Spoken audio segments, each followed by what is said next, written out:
Genesis chapter number 30. And this is just a wild chapter. Where we left off last week at the end of chapter number 29, Jacob has now had two wives. He's got Leah, he's got Rachel. He wanted Rachel, he got Leah. He made a bargain for another 7 years of service, but he's got Rachel now. So it's two wives within a week. And he has a commitment to stay on and keep working for another 7 years for Rachel as a dowry there. And God has seen Leah's situation and blessed her. She's now had children. I think she said 4 of them at the end of the last chapter. And Reuben, Simeon, Levi, and Judah. And Rachel's barren. That's where we pick it up. This narrative continues through chapter number 30. Chapter 30 really breaks down into 2 parts. It deals, first of all, with Jacob's family, and then it deals with Jacob's finances. And by the end of this chapter, Jacob's going to have 12 children. He's going to have 11 sons and 1 daughter, with only the youngest son, Benjamin, yet to be born. And Jacob is going to negotiate his final contract with Laban, and he's going to turn the tables on him. And we'll see how that all works out as we go through the chapter. All right, so look at verse number 1. And it says, "And when Rachel saw that she bare Jacob no children, Rachel envied her sister, and said unto Jacob, Give me children, or else I die." Well, let's deal with that last statement first. That kind of gives you a little bit of insight into Rachel's character. Just a little bit, okay? A woman who threatens suicide if she doesn't get what she wants proves the old adage that beauty is just skin deep. Right? You understand what I'm saying? This is not a rational response to a tough situation. And if you think I'm being too hard on her, let's compare her with Hannah in 1 Samuel chapter 1 and chapter 2, who was in pretty much the exact same circumstances and handled it a completely different way, right? Because Elkanah, I believe was his name, Hannah's husband, also had 2 wives and had the same situation. And it says that the other wife was her adversary and was mocking her over her situation. She went to the tabernacle there and she poured her heart out into the Lord. And she never threatened anything quite like this. So again, I'm not coming down totally hard on her, but when Hannah was praying, Rachel was gnashing teeth. And that just gives you a little bit of an insight maybe into her character. Now, it also says here that she envied her sister. On Sunday this past week, we preached against the sin of pride. And we hit that extremely hard because God hates pride. It is a root that leads itself and manifests itself into a lot of other very destructive sins. And we looked at a lot of verses about that. Another extremely destructive sin in the Bible is envy. Very, very, very destructive. It also leads to horrible circumstances. Don't lose your place here, but flip over to Proverbs and look at chapter 27, verse number 4. Proverbs chapter 27, verse 4.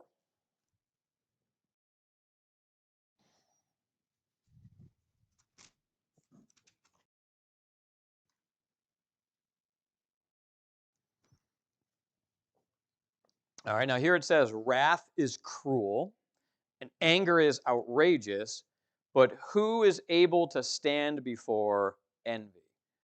It's an open question. Nobody. Nobody can.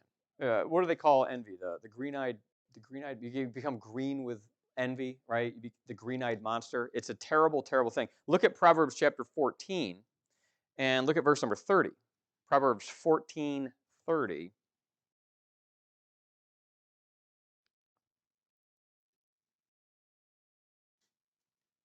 All right, Proverbs 14:30 says, "A sound heart is the life of the flesh, but envy, the rottenness of the bones." It's something that eats you up from the inside and it consumes you and it destroys you. Now go back just a couple books and look at Job chapter 5. Right before Proverbs is Psalms, and right before Psalms is Job. Look at Job chapter 5, verse number 2.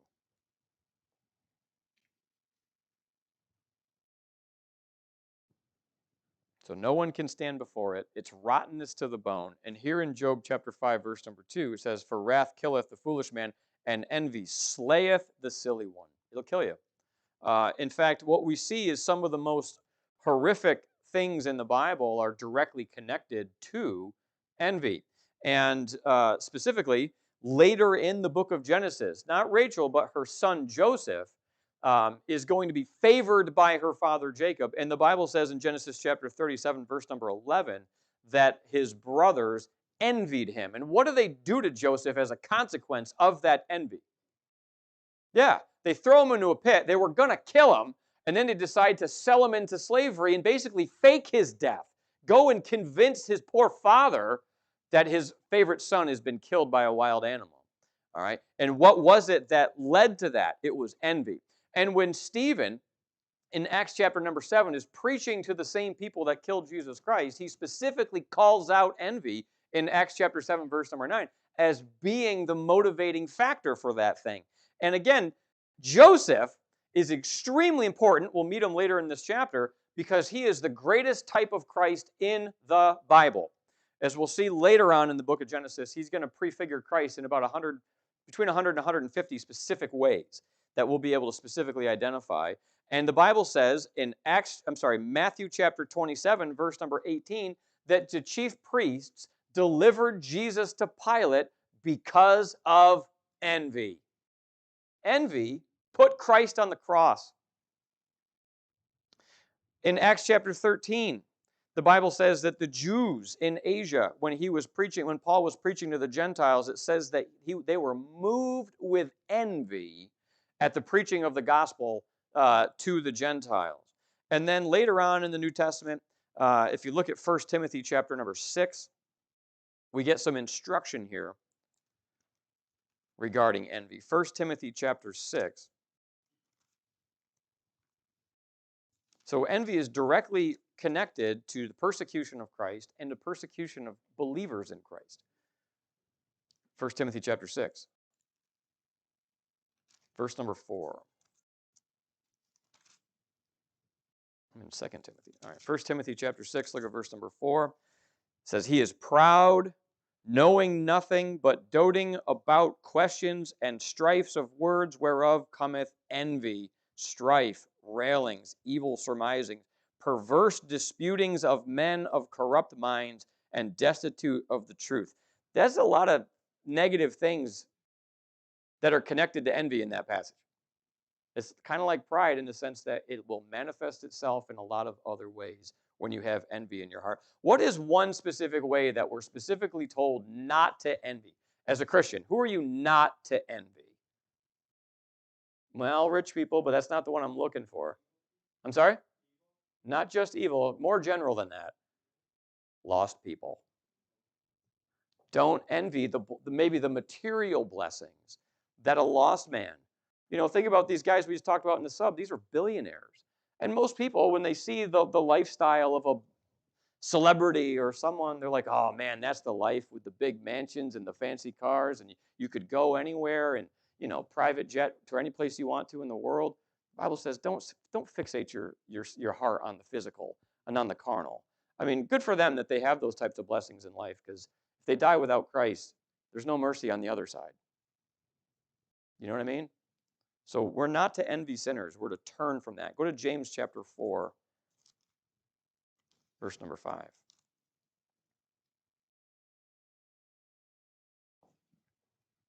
All right, this will be the last reference. There's a couple others, but we'll skip over them for the sake of time. It says, "Do you think that the Scripture saith in vain, the Spirit that dwelleth in us lusteth to envy?" So what I'm saying there, or what we see right there is, again, it's natural. It's in our human sinful flesh to be an envious person, and you got to put that to death. You can't fixate your eyes on the blessings that another person has and envy that thing. We're to rejoice with those that rejoice. We're not to envy that blessing and lust after it that we can have it ourselves. And if you go all the way back to Genesis chapter 30, that's exactly what it is. Rachel and Leah were sisters, for crying out loud. They grew up together under normal, better circumstances. She would be rejoicing with her sister that she's having all these children, right? But now you've got a situation with this terrible marriage situation that's going on, and it's their own enviness is going to tear the whole thing apart. All right? Genesis chapter 30, let's move on there and look at verse number 2. She says, give me children or else I die. And Jacob's anger was kindled against Rachel. He said, am I in God's stead? Who hath withheld from thee the fruit of the womb? He already hated his other wife. And now he's angry with the one that he favored. One big happy family. This is a mess. And he says, am I in God's stead? In other words, she's mad at the wrong person. She's taking it out at Jacob, basically accusing him of being sterile or something, which is kind of a foolish accusation because he's got 4 kids with his other wife. You know what I mean? And so she's kind of, she's a mess. She's a mess right now. It was God who closed her womb in Genesis 29:31, and it will be God who opens it in verse 22 of this chapter. It's not Jacob. It's not Jacob. Look at verse number 3. And she said, behold, my maid Bilhah, go in unto her, and she shall bear upon my knees, that I may also have children by her. Does that sound familiar? Who else said that very same thing and did that? Sarah, right? So now I don't know if maybe it's a common practice that this was done back then, but is this a good thing? This is not a good thing. This is not a good thing at all. And the idea here, again, is that she would have children by proxy. And nothing good's going to come out of this either. Yes, they're going to have children and so forth, but this next born son is going to be a type of the Antichrist, just like Ishmael was. And we'll point out a couple of those particulars later in Genesis as well. But Sarah was in these same circumstances back in Genesis 16, verses 1 through 5, and we see that same response. So in verse number 4, she gave Bilhah her handmaid to wife, and Jacob went in unto her. So, he could have said, no, honey, we're not doing this. Don't you remember my grandfather and grandmother when they did this exact same thing? I mean, Jacob's not ignorant of this, but he's not the saint that maybe he ought to have been in this particular situation, and he goes along with it. And it says, Bilhah conceived and bare Jacob a son. And Rachel said, God hath judged me, and hath also heard my voice, and hath given me a son. Therefore called she his name Dan. So Dan is the 5th son of Jacob. His name means judge, just as you see right there in verse number 6. Now, anybody have any knowledge or recollection of what becomes of the tribe of Dan in the Bible? Are they one of the spiritual leaders in the tribes of Israel, or not so much? No, they are a mess. They are one of the first tribes to go into utter apostasy, really before David is even born. And they never really recover from it. Go to Revelation chapter 7. Now, there's a group of people in the book of Revelation that are known by their number. What is the number? There's more than that. You're close. 144,000. Where do these 144,000 come from? 12,000 from each of the 12 tribes of Israel, right? Now, when they go into the land, you got the 12 tribes. I'm talking just the land now. Levi does not get a land grant. They live off the tithes and offerings of the other tribes. But 12 groups do get land. Joseph's sons, Ephraim and Manasseh, basically Joseph gets a double portion. And two of his sons inherit land there. But when you get to Revelation chapter 7, look at the list of the tribes, and something might jump out at you. All right, let's start in verse number 4. And I heard the number of them which were sealed, and there were sealed 144,000. Now watch, of all the tribes of the children of Israel, but count them with me as we go. Of the tribe of Judah were sealed 12,000. Of the tribe of Reuben were sealed 12,000. Of the tribe Gad were sealed 12,000. Of the tribe Asher, that's Asher, we'll meet him in a little bit, were sealed 12,000. Of the tribe of Naphtali, which is Naphtali, we'll see him in a little bit, were sealed 12,000. Of the tribe of Manasseh were sealed 12,000. That's one of Joseph's sons, okay? So that's actually not a direct son of Jacob, it's a grandson. And of the tribe of Simeon were sealed 12,000. And of the tribe of Levi were sealed 12,000. Of the tribe of Ishkar were sealed 12,000. Of the tribe of Zebulun were sealed 12,000. Of the tribe of Joseph were sealed 12,000. Of the tribe of Benjamin were sealed 12,000. Who wasn't listed? Dan. Manasseh takes his place. Now, so this is, I don't know entirely all what this means. So what I'm going to tell you, what it obviously means, is that God is placing a seal on those 144,000 as they go and preach the gospel of the kingdom, the everlasting gospel, during that time period. Now, that's not to say that Dan doesn't exist, but it says that basically nobody from those tribes has that seal of protection. And what's interesting is you can say, well, they're gone. They're completely erased. They're not going to be there anymore. But I don't think that's right either. If you go to the book of Ezekiel, they're not gone entirely, but they have a hard road to plow here through the tribulation. If you go to Ezekiel, chapter 40 through 48, we're going to go right to chapter 48.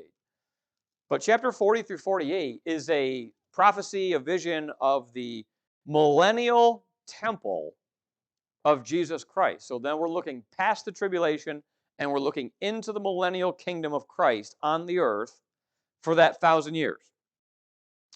Look at Ezekiel 48. Pick it up in 31. And the gates of the city shall be after the names of the tribes of Israel. 3 gates northward, 1 gate Reuben, 1 gate Judah, 1 gate Levi. And at the east side, 4,500 and 3 gates, and 1 gate of Joseph, 1 gate of Benjamin, and here it is, 1 gate of Dan.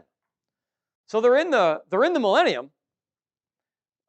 I don't know. They're going to have a really hard time. I think the tribe of Dan is connected with the Antichrist in a couple of particulars. I'm not going to do a deep study into that more than what I've already said. I'm just trying to show you that the tribe of Dan, it got off to a bad start in the way it was conceived and the way it was born, and spiritually speaking, they go into apostasy and they never really recover. All right. So again, back to this, what's the word for it? Auspicious beginnings here. That's kind of what you see here. Somebody have a question? Oh, no. Okay. All right. Now go back to Genesis. What she says here in verse number 6 is, God hath judged me. Now, you can probably read that 2 ways too. Is it negative or is it positive? God could be judging her for her envy, or judging her positively by allowing her to have a child by proxy in the first place. And she seems in the passage to take it positively, because as soon as this happens, she turns around and does it again. Look at verse 7. And Bilhah, Rachel's maid, conceived again and bare Jacob a second son. And Rachel said, with great wrestlings have I wrestled with my sister, and I have prevailed. And she called his name Naphtali. Now, Naphtali means my wrestlings. And where it says, I've wrestled, she says she's wrestling with her sister, not necessarily wrestling with the Lord, as in like in prayer. I wrestle not against flesh and blood, but against principalities and powers, like Ephesians chapter 6. When we see Jacob coming back into the land here in chapter 32, he's going to wrestle with the angel of the Lord looking for a blessing. So she's either very spiritual here, saying that she's prevailed against her sister in the sense that her prayers have been answered. Now she's a mother by proxy, or she's just kind of showboating a little bit to say, hey, finally, I got a couple kids of my own. I'm not really sure which. I'll let you decide. Look at verse number 9. When Leah saw that she had left bearing, she took Zilpah, her maid, and gave her Jacob to wife. So Leah, she has 4 kids real quick, and then she doesn't have any there for a little bit.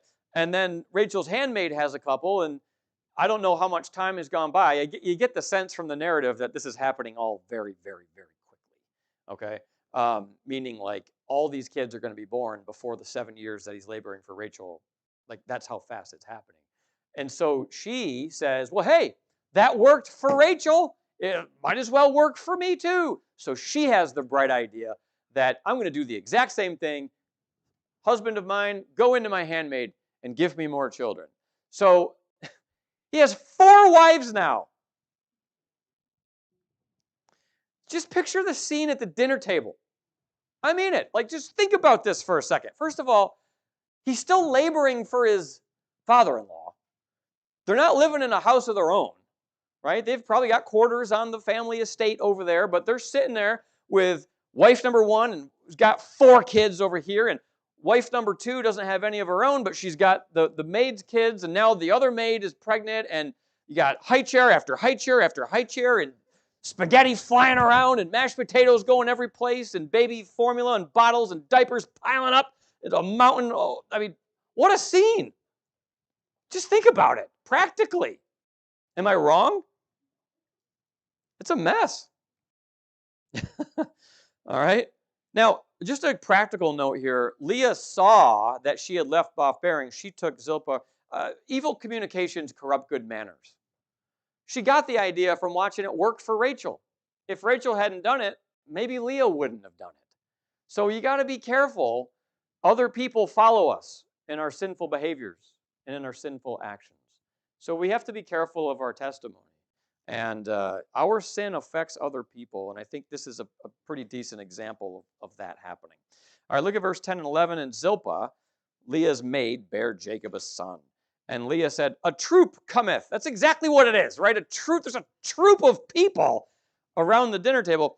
And she called his name Gad. And of course, what do you think Gad means? It means a troop. It also could mean good fortune. This is the 7th son of Jacob. And Zilpah, Leah's maid, bare Jacob a 2nd son. And Leah said, happy am I, for the daughters will call me blessed. And she called his name Asher. The 8th son, Asher, means blessed or happy. So 8 children, like I said, easily born within those first few years. You're probably 4 or 5. Well, Leah had 4, so she's probably about 4 years in when these other ones are going on. So you're getting close to 7 years, I guess at this point. Bill has 2, Zilpah has 2, Leah has 4, and although Rachel has them by proxy, she's still sitting there at the dinner table, really the only person who hasn't had a child of her own. And that sets the stage for this interesting little thing in verses 14 through 16. And Reuben went in the days of wheat harvest and found mandrakes in the field and brought them unto his mother Leah. Then Rachel said to Leah, give me, I pray thee, of thy son's mandrakes. And she said unto her, is it a small matter that thou hast taken my husband? And wouldest thou take away my son's mandrakes also? I mean, you can just hear the vitriol here, you know. And Rachel said, well, therefore he shall lie with thee tonight for thy son's mandrakes. And this is nuts. Does anybody know what a mandrake is? Yeah, so a mandrake is a fruit, but it has significance. It was believed to have properties related to fertility. All right. So when Rachel sees that little Reuben out in the field comes back with some of these things, that's why she's making this demand. It's not like he came back with strawberries or bananas or oranges or something, good as they might be. She's barren, right? So this is some kind of aphrodisiac type of thing related to fertility, and she's going to put her trust in that thing. So despite she has the fact that she has children through proxy, she is still feeling the envy and the reproach of her barrenness, and it comes out in this request, okay? And the response back is proof positive that Leah can give just as much as she can get here. She's nasty, and she's as nasty as you would expect any woman to be in that situation. This is not a good circumstance. Can we all agree about that? Right? I mean, every family's got issues. Every family's got dysfunction, right? Because we're sinful and we're human, and that's just the way it is. But whenever you think it couldn't get any worse in your family, take a good look at this. And I think sometimes that's why God puts these things in here. Obviously, there's doctrinal reasons, but, you know. Despite all of his children with his first wife, Jacob still doesn't care for her. The Bible said earlier in the last chapter that he hated her. So picture this, right? Well, not too graphically, but so they're on the family compound. He's got 2 wives. They're not all living in the same tent. Rachel has one. Leah has one. And although Leah was the first wife, and Leah's the one that has all the children. He sleeps in Rachel's house or in Rachel's tent. And so basically what Rachel is saying here is, hey, you give me the mandrakes, I'll send him over to you. You with me? That's what's happening. Okay? And she knows, this is not to be too graphic here, but if he is physically living in Rachel's tent, is Leah going to have any more babies? No. So she's basically saying, those mandrakes aren't going to do you any good, sister. So give them to me, and I'll send them over there. That's the dynamic. That's the dynamic. You know what this is? It's a soap opera. That is exactly what this is. Verse 16. And Jacob came out of the field in the evening, and Leah went out to meet him, and said, Thou must come in unto me, for surely I have hired thee with my son's mandrakes. And he lay with her that night. And God hearkened unto Leah, and she conceived, and bare Jacob the 5th son. So this is Leah's 5th, it's Jacob's 9th. And Leah said, God hath given me my hire, because I have given my maiden to my husband. And she called his name Ishgar. Ishgar means his hire, or there is reward. But that statement that she makes right there, that is a very perverse praise, if you think about it. God hath given me my hire. He's given me my reward because I allowed him to go into my handmaid. Is that true? No. And the Bible says in Isaiah 5:20 and 21, woe unto them that call evil good and good evil. There's nothing good about this. This is not the blessing of God on her, right? It really doesn't have anything to do with her at all and her conduct. It has to do with God fleshing out that family tree for those innumerable seed that God promised to Abraham through his posterity. Now look at verse 19 through 21. Leah conceived again and bare Jacob the 6th son. And Leah said, God hath endued me with a good dowry. Now will my husband dwell with me, because I have borne him 6 sons. And she called his name Zebulun. And afterward she bare a daughter, and called her name Dinah. Now Zebulun is the 10th son, Leah's 6th. His name means dwelling. And then Leah's 7th child is Jacob's only daughter. Now, how do you guys say it? Dinah or Dinah? Dinah? That's kind of how I always said it too, but I've heard some people call it Dinah too, and I don't know which one's right. But Dinah, there's not, Dinah, whatever. There's not a lot said about her in the Bible. But she, I don't want to say this the wrong way, she creates a lot of problems. In Genesis chapter 34 is really the only chapter that really gives her any time where the narrative is kind of on her, and it's not good. If you want to just turn over there really quick. In Genesis 34, verse 1, and Dinah the daughter of Leah, which she bare unto Jacob, went out to see the daughters of the land. And when Shechem the son of Hamor the Hivite, prince of the country, saw her, he took her and lay with her and defiled her. Now, again, there's 2 ways that you can read that. Either he forced himself on her against her will, or he just took her consensually, which I think is kind of what happens there. Because, later on, the things that he says there is like he's in love with her, wants to marry her. The family is willing to enter into an arrangement to allow that to happen and so forth.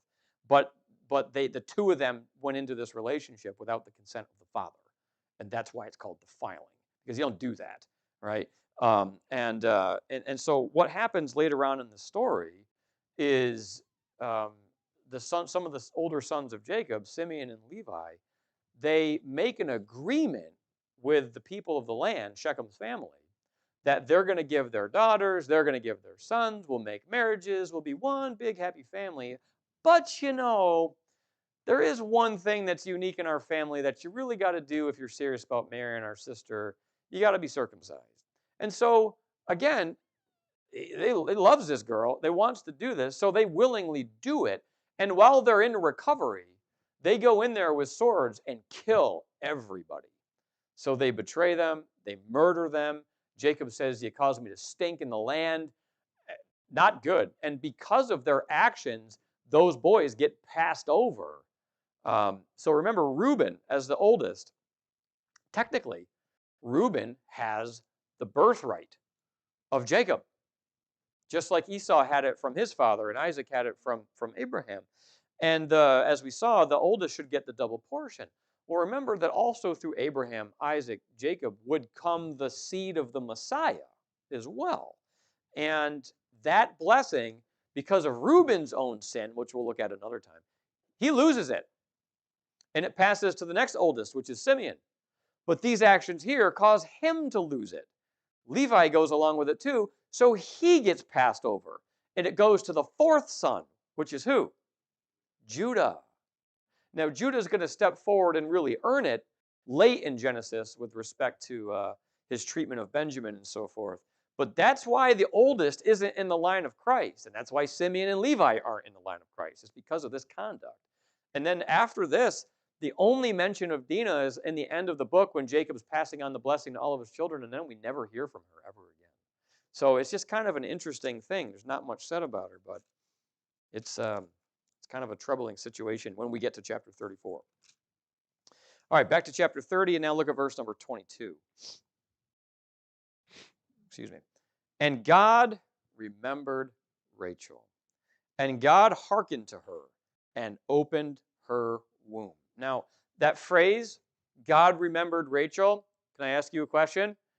Did God forget about Rachel? Have we seen that phrase anywhere else in the book of Genesis so far? God remembered somebody? Say again?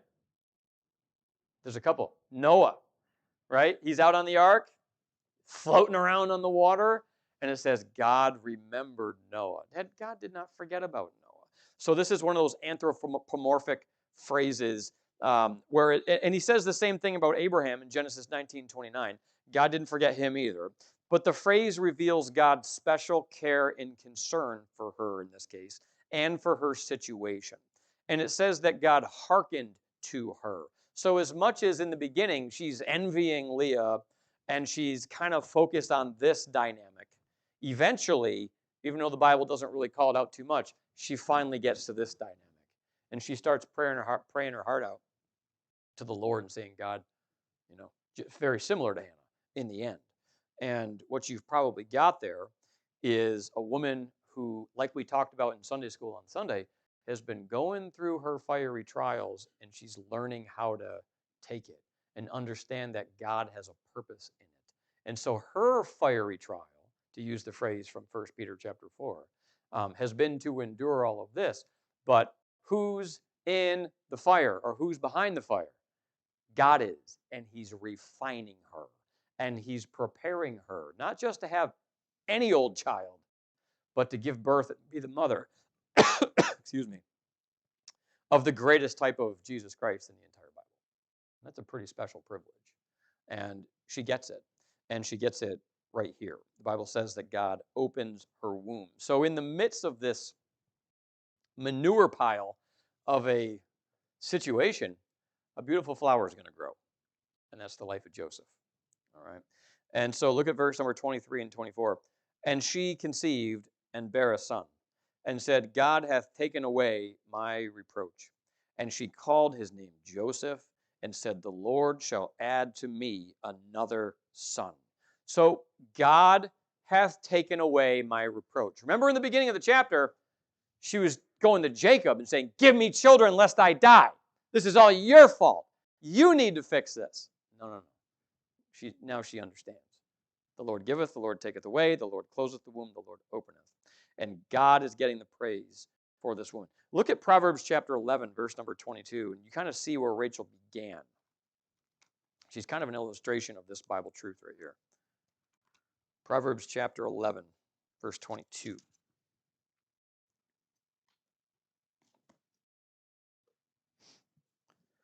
She was beautiful. Jacob wanted her from the first moment that he saw her.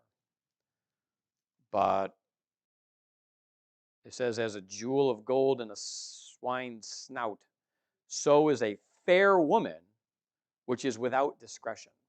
That's what she starts out as, but that's not what she's maturing into. All right. And so her prayers have been answered. She's gone through these fiery trials, and she's giving God the glory for it. So notice also just a practical thing, that in the Bible, not having children was a reproach.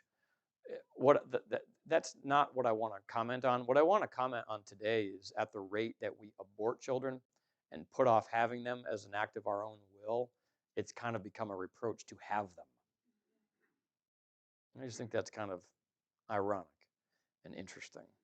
And I don't think that says anything bad about the people back then. I think it's kind of a sad statement about us as a culture and what we value. And that families would sacrifice having children simply so that they can pursue their careers or pursue whatever ambitions they might have, go and see the world, and then go take care of all that stuff. And the reason why I'm even making this comment is this is a very strange thing. I saw an article the other day, and I didn't really read it. I just kind of read like the byline and like the summary. But it was a woman writing like an op-ed, how she was, I don't know exactly how to even say this, rejoicing that her parents waited so long to have her, and now she's rejoicing that she's doing the same so that they could accomplish all these other kind of worldly, kind of shallow things, vacations and sightseeing and career and all this other kind of stuff. And I'm like, none of that stuff's going to sit by your bedside and hold your hand when you're dying someday. You know what I mean? We got our priorities messed up in this country. We really are carnal people. Anyway, I don't want to get into that anymore. I probably shouldn't have got into it at all, but it just strikes me as odd. Okay, and with that, let's see.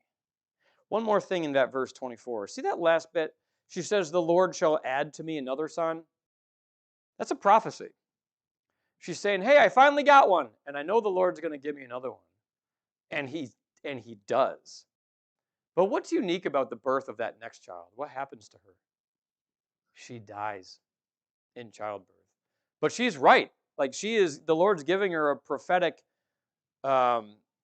vision here, or a prophetic truth that will come to pass in Genesis chapter 35, verse 16 through 18. Just doesn't give her the whole view.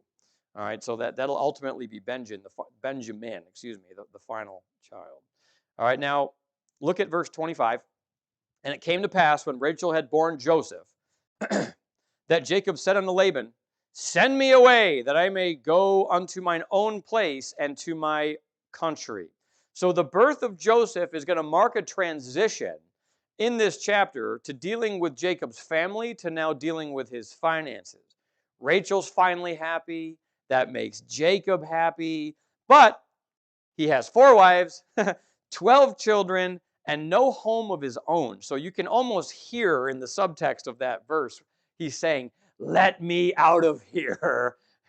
Let me get back to the land of my fathers. Let me take my wealth and take my leave and build my own name. I mean, he is literally, despite all the blessings that God on him, he is his father-in-law's servant still. Verse 26, "Give me my wives and my children for whom I have served thee, and let me go. For thou knowest my service, which I have done unto thee." Now, there is a reference later on to years and things like that, and as best I can estimate, he's been there for about 15, 16, 17 years at this point. "And Laban said unto him, I pray thee, if I have found favor in thine eyes, tarry, stick around. What's the rush? For I have learned by experience that the Lord hath blessed me for thy sake." And let's be honest, he knew that was going to be the case the first day he showed up. Because remember, we already met Laban before Jacob got there. Abraham sent his servant Eliezer to his kin's house, and Laban was the brother. He's Rebekah's brother, right? Jacob's mother. It's his uncle, okay? And so when the servant went there, he talked about all the blessings that Abraham had that were passing to Isaac. Well, here comes one of Isaac's sons looking for a wife of that same heritage, that same family. So what's he thinking? Oh man, all those riches of Abraham are going to flow down to this guy. He's coming to me, right? So he knew beforehand that this was going to be a good investment. And he doubles down on it because he got 7 free years of labor. Then he gets another 7 free years of labor. So he's like, well, what's the rush? Terry, stick around. I love having you here. Who wouldn't? It's like having a money tree.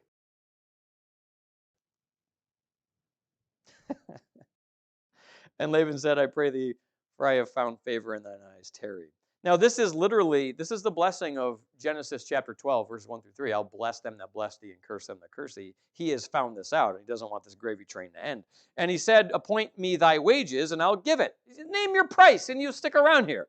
All right, so Laban, this is where, Jacob was a deceiver when he got there, and then he got outwitted by Laban.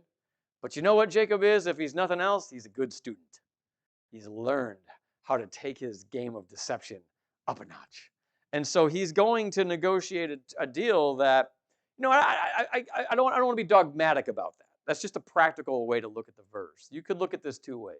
That Jacob is now completely living by faith and trusts God to negotiate a deal for him that's going to work out in his favor. And that's exactly what happens. Or he's turning the tables on him and he's trying to outwit him, which also is going to happen. So you can look at this one of two ways. Appoint me thy wages and I'll give it. So Laban allows Jacob to open the contract negotiations because twice he said, name your price. And twice Laban took this kid to school, took him to the cleaners. All right, so he's starting out the same way. And I don't have any more daughters, so I assume you're going to name a different price. And he could say, give me $100, give me $1,000, give me this head of cattle, this what. He doesn't do that, though. Look at verse 29. He said unto him, thou knowest how I have served thee, and how thy cattle was with me. In other words, I've been working, I've had great integrity, I've worked hard. You know how your flocks and herds have prospered under my care and under my watch. So he's kind of setting the hook right there. Because Laban knows what he's saying is true. He has made a ton of money.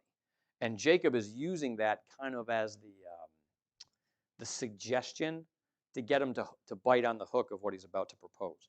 For it was little when thou hast before I came, and it is now increased unto a multitude, and the Lord hath blessed thee since my coming. And now when shall I provide for mine own house also? So he's kind of reviewing, hey, it's only fair. I did this for you. I made you rich. When do I get to take care of myself? Right? That's admirable. He was a hard worker, if nothing else. Verse 31, and he said, what shall I give thee? And Jacob said, thou shalt not give me anything. If thou wilt do this thing for me, I will again feed and keep thy flock.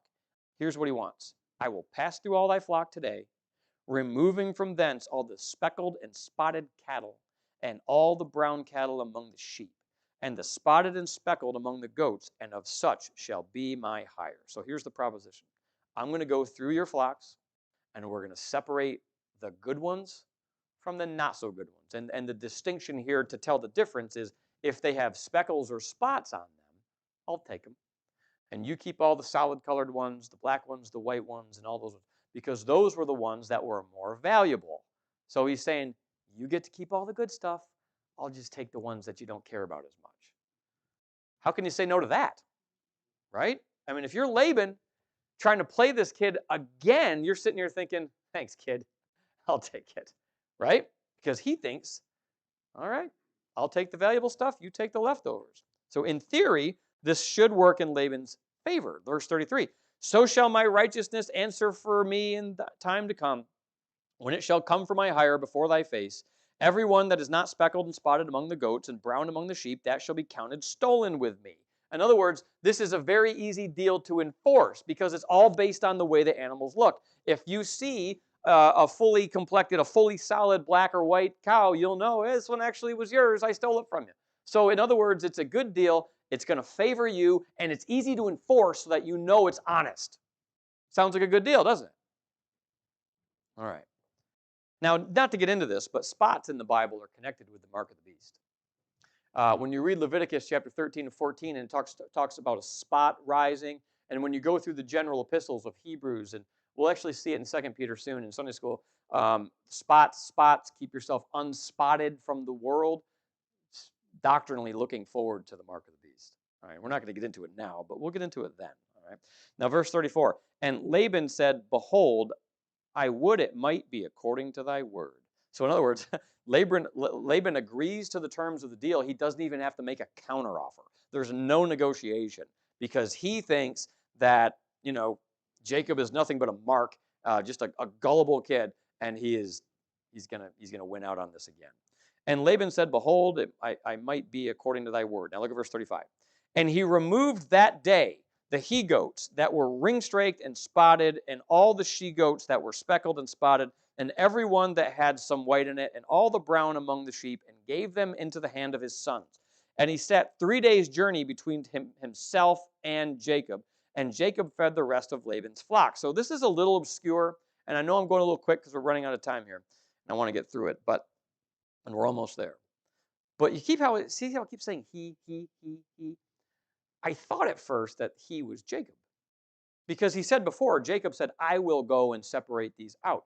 But then you see in verse number 36, he set 3 days' journey between himself and Jacob. So Laban is the one who actually goes through and divides up the herds. Now it's interesting. Why is he doing this? Because he says he takes the speckled ones that are supposed to belong to Jacob, and he gives them unto his sons and separates them by 3 days' journey so that they don't intermingle. So it's one of two things, and I'm not entirely sure which, although I do tend to lean one way. It's either Laban is already cheating Jacob by taking some of the stuff that should belong to Jacob and giving it to Laban's sons and saying, all right, get it 3 days out of here, so that he doesn't know or doesn't catch on that, hey, we took these already. So you have, more deceit. Or it means Jacob is taking them and giving them to his sons and as an advanced payment, meaning these are mine. And I tend to think that's what it is. But just given Laban's character, you wouldn't put it past him that he would do that. But I don't think that's actually what it is. Now watch.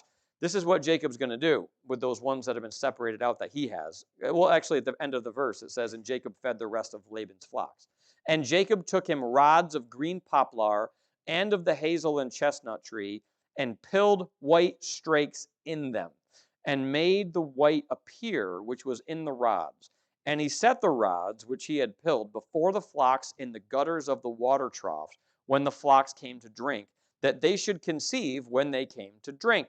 And the flocks conceived before the rods, and brought forth ring-straked, speckled, and spotted. Now, I have really thought about this. I mean, Mary Ann, you asked me about this a long time ago. Like, what is going on here? I don't really know. How's that for a good Bible answer? A little anticlimactic, isn't it? But I'll tell you what I think it is. I think it's superstition. I think it's akin to the mandrakes. Give me those mandrakes because they're going to solve all my problems. And so what you've got here is, it could be something scientific related to some kind of a breeding technique, but I don't know enough about farming and ranching and breeding to know that. And I've read a half dozen or so different sources, and nobody else can confirm that that's actually what's happening here either. So most of the commentators that I've read that I trust for doctrine and different things all kind of point to the fact that this might have been superstition. I don't know that. But it might not have been that. So how does this work out in his favor then? Because of Genesis chapter 28. Go back to Genesis chapter 28.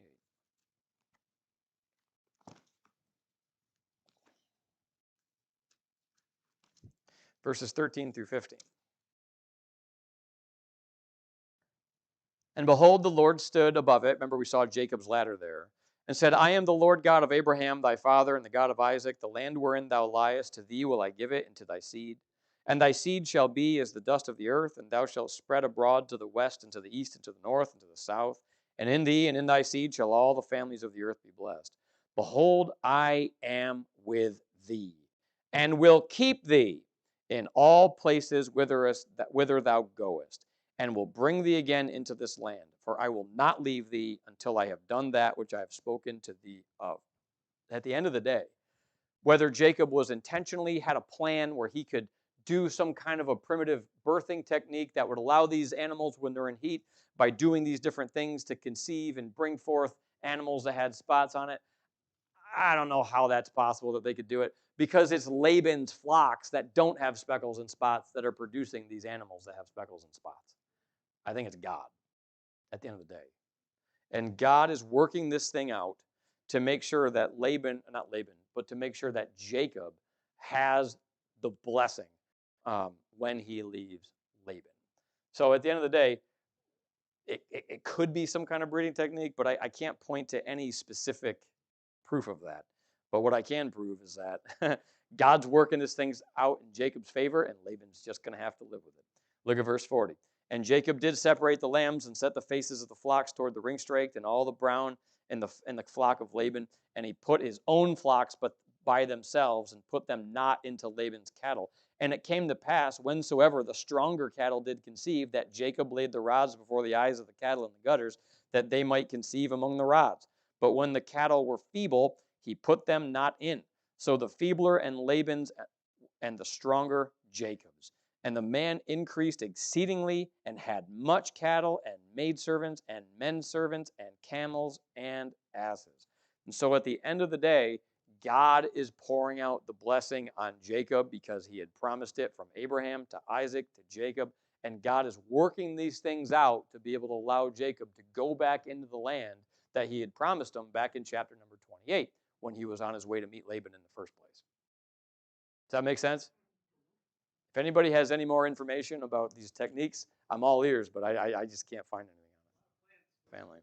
Well, I mean, look, he's intending to deceive him. But then it's a matter of, are these techniques actually working?